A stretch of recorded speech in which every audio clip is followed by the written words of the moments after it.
Olá, boa tarde. Todos nós provavelmente já fomos vítimas de ofensas e agressões de mais diversa ordem. Podemos ter passado dias, meses e até anos a gerir a situação. Talvez a raiva surda possa ter começado a ferir-nos por dentro. Podemos ter sentido desejos de vingança, ressentimento e mais tarde até amargura. O nosso estado emocional afeta diretamente o nosso estado físico, podendo deixar-nos mesmo doentes.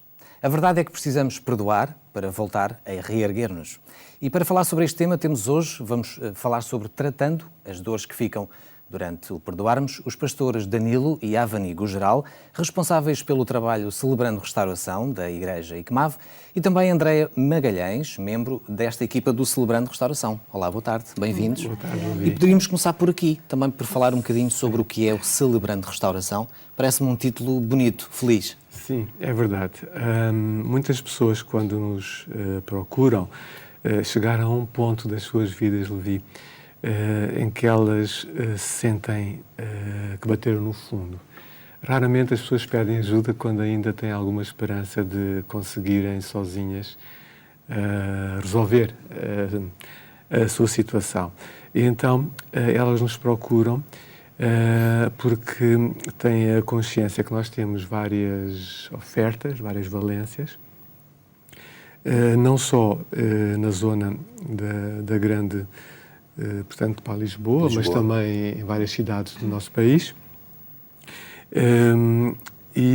Uma das pérolas do nosso trabalho está ligado aos grupos de apoio e autoajuda, que é o nome que nós damos a estes grupos, mas também fazemos retiros de formação, retiros terapêuticos, digamos assim.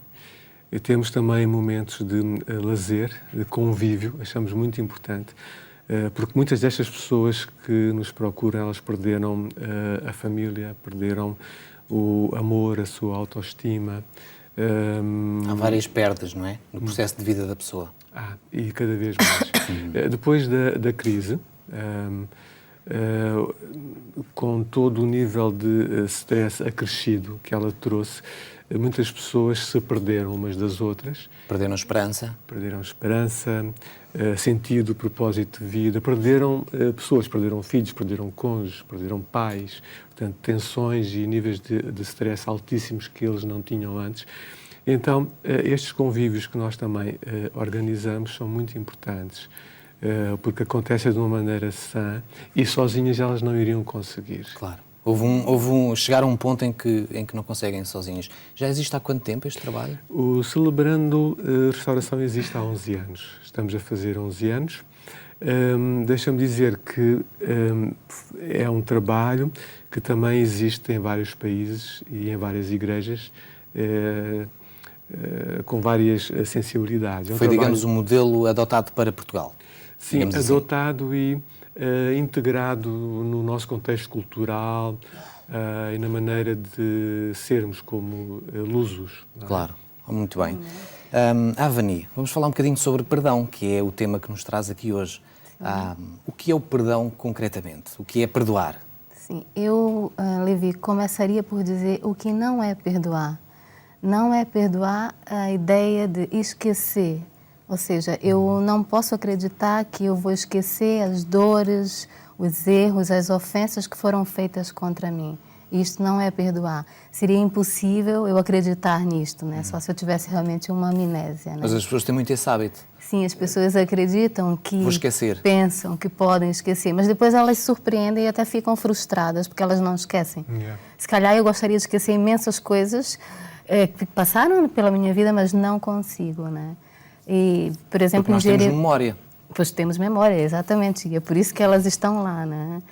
E, em Jeremias 31, 34, fala que Deus, Ele apaga os nossos erros, os nossos pecados, quando confessados, então Ele perdoa-nos.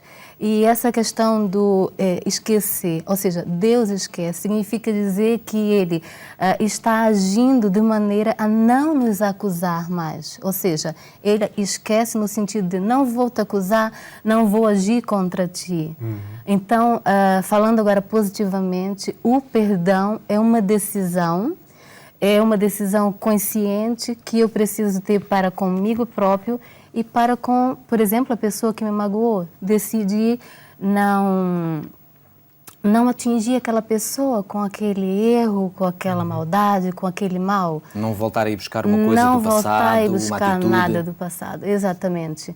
Então, se eu tenho essa consciência de que o perdão é uma decisão, eu consigo mais facilmente ir para frente, porque muitas pessoas pensam que, ok, eu preciso sentir paz para perdoar, mas isso também não é correto. A paz vem depois do processo de perdão. Primeiro é a minha decisão consciente e determinada. E a seguir, sim, eu posso sentir paz.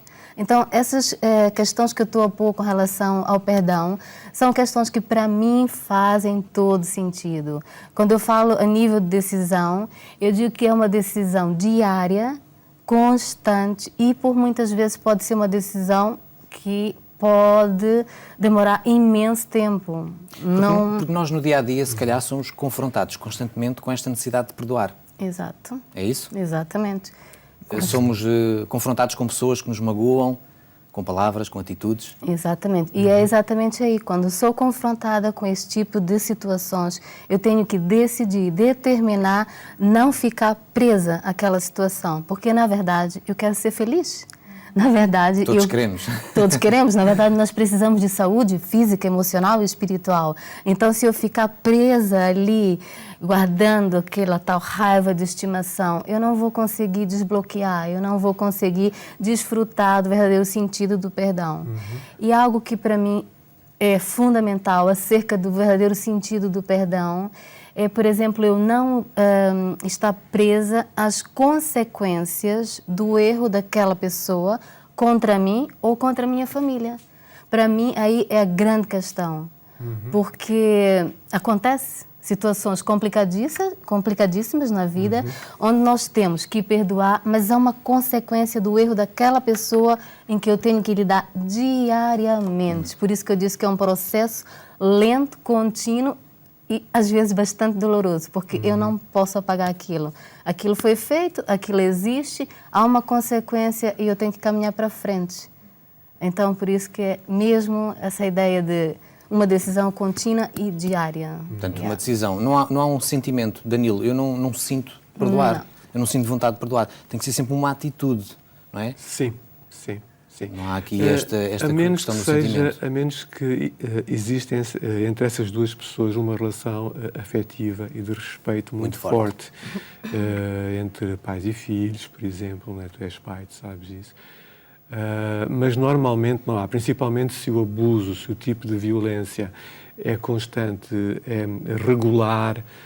Temos de encontrar aquela pessoa todos os dias no nosso trabalho, um chefe tóxico, uma colega, portanto, invejosa, manipuladora. Isto é muito difícil de gerir. Ou seja, não há, eu sinto que devo perdoar. Isso não existe, na minha opinião. Por vezes é o contrário, a pessoa sente raiva, não é? Frustração, Exatamente. Sentimentos negativos em relação ao outro. Sim, sim. E neste processo, depois do perdão, começam a haver bloqueios?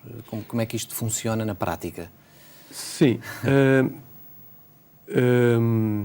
Há uma emoção fundamental, entre outras, mas há uma que pode bloquear a nossa vontade de decidir nos perdoar. Podemos, com esse bloqueio, adiar o desejo de perdoar. Eu vou pensar no assunto. Eu quero guardar, como a Ava disse, uma raivazinha de estimação. E às vezes, para algumas pessoas, esta raiva até pode ajudá-la a se tornar proativa. Ou seja, a pessoa, para se levantar no dia seguinte e ir enfrentar aquele abusador, não é? Pode precisar de uma certa energia, uma certa raiva. Põe uma máscara? Exato. A máscara pode vir, estou cool, tu não chegas ao pé de mim, eu não tenho medo de ti, Sou muito forte. Mas esta coragem muitas vezes é motivada pela raiva. A raiva ajuda-nos a atacar a situação, o problema, a enfrentarmos a pessoa. O problema é que a raiva bloqueia o perdão. E hoje estamos a falar, como disseste, não é? Sobre como tratar as emoções que podem ficar durante o processo de perdoar. O perdão, raras vezes, na minha opinião, é um evento, é um momento. Só se isto pode acontecer, por exemplo, se a tua filha sem querer tropeça em ti e cai e as pipocas caem lá no tapete, ela pede, oh pai, desculpa, perdoa, tudo bem, é um momento, é um evento. Mas, normalmente, hoje em dia, em termos sociológicos, nós lidamos tendencialmente com pessoas com níveis de tensão e de stress muito elevados, pessoas que não estão felizes. Então, como elas não estão felizes, a relação que elas têm comigo e com a Ava, com a Andréia, contigo, também não são felizes. Elas não têm essa relação de maneira feliz. Então, normalmente poderão ser tóxicas para connosco e nós para com elas, em resposta. Então, significa que o processo, que o perdão nestas situações quase sempre são processuais, levam o seu tempo.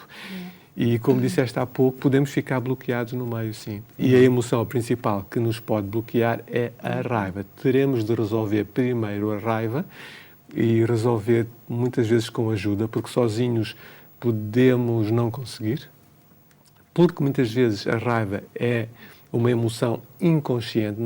Eu poderei não estar a perceber que estou, com vontade de matá-la, até porque sou cristão, não é? E posso racionalizar, posso espiritualizar, pôr, como disseste, algum outro tipo de máscara que cobre a emoção primária, que é a raiva. Posso ficar tristinho, magoado com aquela pessoa, que até pode ser membro da minha igreja, percebes? Ou da família. Ou da Exato. família, e aí dói mais. É por isso que eu disse que é um processo lento, porque a raiva, ao mesmo tempo que te faz ser proativo, a raiva também te adoece bastante. Então é um processo bastante lento, ou seja, eu tenho vontade de perdoar, eu tenho vontade de sair daquele caos, mas esta mesma raiva que me adoece me faz muitas vezes andar para frente. E vocês devem ter inúmeras experiências para nos contar, mas vamos também introduzir na conversa a Andréia, bem-vinda, que também faz parte destes grupos, até já foi facilitadora, não é? Sim, é verdade. Como é que este processo surge na sua vida? Possivelmente também já teve que perdoar muitas vezes. Já, e acredito que hei de ter que perdoar também no futuro, não é? Faz parte da nossa contínuo. vida, exato. O que me levou a entrar nos grupos de apoio à autoajuda foram diversas situações que aconteceram na minha vida. Basicamente, as que me levaram mesmo a querer cuidar de mim foram situações de perda que aconteceram muito próximas umas das outras. O meu pai faleceu, depois faleceu o meu padrasto, que foi um homem que me acompanhou, que me amou, que me educou. E então eu senti, uma certa altura da minha vida, que estava-me a quebrar por dentro, que me estava a sentir bem fraquinha e que precisava realmente de ajuda. E foi aí que eu ouvi falar dos grupos de apoio à autoajuda e decidi entrar.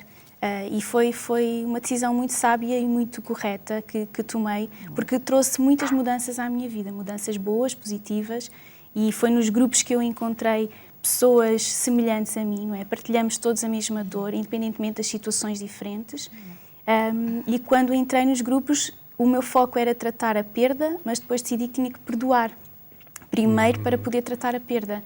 O meu pai era alcoólico, e então, apesar de termos vivido momentos bons, também vivi e assisti coisas que me marcaram muito. Então foi fundamental para desbloquear um turbilhão de emoções que eu tinha dentro de mim, como a raiva, o medo, frustrações que estavam cá dentro e que foram fundamentais para eu me tornar uma pessoa mais saudável, mais livre, com relacionamentos mais saudáveis. E foi muito bom, isso traz mudanças na nossa vida. Eu vi isso como participante nos grupos, na minha vida, e depois também vi isso na vida de outros como facilitadora. E os grupos são fundamentais, porque nos grupos nós encontramos um ambiente de sigilo, terapêutico. O que se fala ali, fica ali. Fica ali, de companheirismo, nós sentimos-nos amados, valorizados, e isso é muito bom. Também nos grupos começamos a criar relacionamentos saudáveis, que mesmo que os grupos terminem, nós podemos levar esses relacionamentos para fora, e isso é importante na nossa vida. Dar um seguimento. Sim, dar-nos uma base para depois podermos continuamente criar esses relacionamentos, e foi muito importante. Normalmente dizemos que há limites para tudo, não é? E nesta questão do processo de perdoar, há limites para o perdão, neste processo? Sim, com certeza que sim. Um deles, por exemplo, é resguardar-nos. Não é isolar-nos, não é? Mas resguardar-nos. escolhermos 2, 3 amigos mais íntimos que saibam ouvir, que é muito importante, e acompanharem-nos neste processo. Também é importante defendermos e protegermos. Por exemplo, há situações mais graves, mais sérias, em que as pessoas têm que recorrer e devem recorrer a polícia, advogados, médicos especialistas que o possam ajudar de um modo mais específico, autoridades eclesiásticas sérias e competentes que também possam ajudar nesse percurso. E isso é uma atitude sábia. E o perdoar é ser sábio. E então, isso faz parte. E as pessoas não devem ter medo nem vergonha de recorrer a esse tipo de ajudas. Claro, é muito de se importante. expor, não é? Exatamente. Avani, como é que os grupos te ajudaram neste tratamento das dores? Sem entrar em muitos pormenores, podes-nos contextualizar um bocadinho, se calhar, o que aconteceu contigo, eventualmente, e como é que foi este processo? Não é? Eu passei por uma situação bastante dolorosa. Quando tinha 15 anos, eu perdi o meu pai. Foi uma morte súbita, ele teve um ataque cardíaco.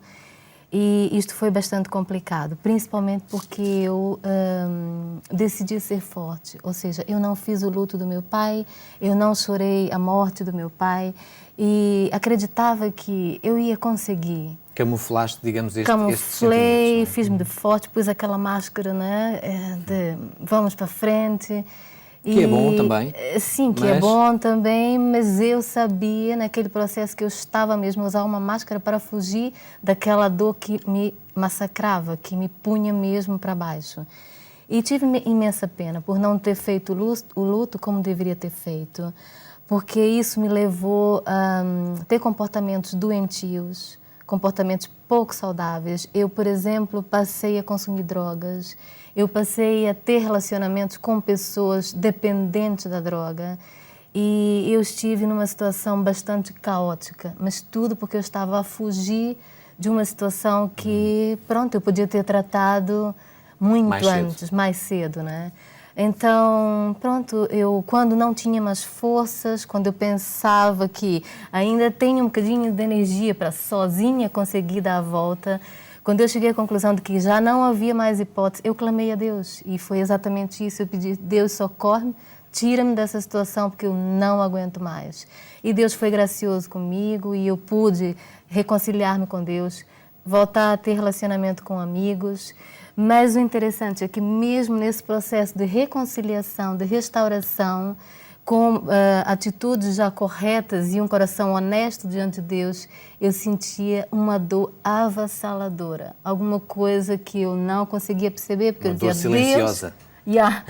Deus, eu já estou aqui, eu estou diferente, mas há qualquer coisa dentro de mim que não muda.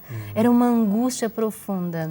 Então eu tive, depois de algum tempo, a oportunidade de entrar nos grupos, de participar. Em primeiro lugar, participei dos grupos de apoio e autoajuda e fiz um processo completo e genuíno. Então, nessa altura, eu apercebi-me de coisas que assombraram-me. Por exemplo, eu dei comigo a pensar que eu tinha raiva do meu pai, mas era contraditório, era complicado, porque eu lembrava de momentos em que nós vivemos, momentos de muita união, de muito afeto. Eu fui uma criança muito amada, eu amei muito meu pai e eu me questionava, mas por que então que eu sinto raiva? E Deus foi revelando ao longo do processo que a raiva que eu sentia estava relacionada com a negligência dele para com a sua própria saúde. Ele era médico, um excelente médico, muito bem conceituado, uma pessoa disponível para toda a gente, a qualquer hora. Acho bonito, acho lindíssimo. Porém, ele não olhou para dentro de si, não cuidou de si, não foi responsável com a sua saúde, porque ele, entretanto, sabia que tinha um problema no coração. Claro. Mas também não pensou na sua família. Ajudou mais os outros do que ele próprio, não é? Ajudou mais os outros do que ele próprio. E então, já na altura em que eu estava nos grupos, foi quando, Levi, eu realmente decidi, eu tenho que fazer algo por mim própria. É aí que eu volto a falar da questão, e isto a até decisão. pode servir para alguém que nos está a ver neste momento e que precisa de ajuda, não é? Danilo, o melhor é mesmo a pessoa tomar esta atitude de eu tenho que pedir ajuda, sozinho eu não consigo. E não deixar ir tão longe como a Ava, neste caso, deixou, não é? Sim. Querer fazer tudo sozinho. Sim. Yeah. Exato. Eu gostaria, entretanto, só de terminar ser rápido. a partilha, Estamos porque a terminar. eu decidi perdoar. E nos grupos eu pude, através das cartas de apoio e autoajuda, das cartas de sentimentos, eu pude realmente trabalhar esses sentimentos que estavam camuflados. E como disse a Andrea, também são coisas que tocam-me bastante, que foi poder ouvir outras pessoas, aprender com as suas experiências e pensar, eu não estou sozinha. Há pessoas que passam por situações semelhantes às minhas e não só. E também depois o convívio, a interação, a amizade, ou seja, eu criei uma nova família. Então isso para mim, o processo de desbloquear passou por essas 3 etapas que foram realmente fundamentais. Fundamentais. Yeah. E a fé, a Bíblia, não é? Já falámos aqui, de facto, no Deus estar connosco, é fundamental neste processo também. Sim, sim. Aliás, vimos há pouco tempo um filme, A Cabana, que é baseado num livro com o mesmo título e é baseado também em factos, portanto, verídicos, aconteceu na vida de uma pessoa. Eu um dia percebi, Levi, que Deus, Ele está connosco. Ou seja, quando nós abrimos a nossa vida, né? Jesus diz que está à porta da vida de cada uma das pessoas que habitam neste planeta. Ele vai abrir. Exato. Ele bate a porta, se alguém abrir, ele entra e passa a jantar e a cear connosco. Então, ele funde-se a nós, ele liga-se a nós. E Jesus demonstrou ter um coração muito perdoador. Então, é muito mais fácil quando eu tenho uma relação de amor real, pessoal com Jesus, entrar neste processo de perdão, não estando sozinho, sabendo eu, como vimos muito bem naquele filme, que Ele sente as mesmas dores que eu sinto, porque Ele e eu somos um. Ele também empatiza, Ele me compreende, Ele não me julga. Né? E Ele tem poder para me ajudar, como a Ava e a Andrea disseram, para me ajudar nesse processo de me libertar de restauração, das dores. neste caso, é um bom aliado. Tenho a certeza que ficaríamos aqui mais um bocado a conversar, mas não há tempo para mais. Muito obrigado pela vossa partilha. Obrigado. Foi excelente. Obrigado. E, de facto, acima de tudo, o importante é que as pessoas tenham esta consciência que precisam de ajuda. Jesus marcou a história e ainda hoje transforma vidas. Como ouvimos e como ele próprio disse, ele é o caminho, a verdade e a vida. Ele é o exemplo de um homem perfeito em todas as dimensões da vida. E você pode estar a passar por um momento muito difícil e doloroso, mas Jesus convida-o a ir até ele e a depositar sobre ele as dores e os pesos da sua vida. Procure ajuda, não fique sozinho. Procure também estudar a Bíblia na igreja evangélica mais próxima, onde vai ser muito bem recebido. Visite ainda o nosso site para alguma ajuda, algum esclarecimento, o nosso Facebook. E nós vamos ficar por aqui hoje. Desejo-lhe um bom domingo. Na próxima terça-feira voltaremos aqui à RTP2 às 15 horas. Até lá, se Deus quiser.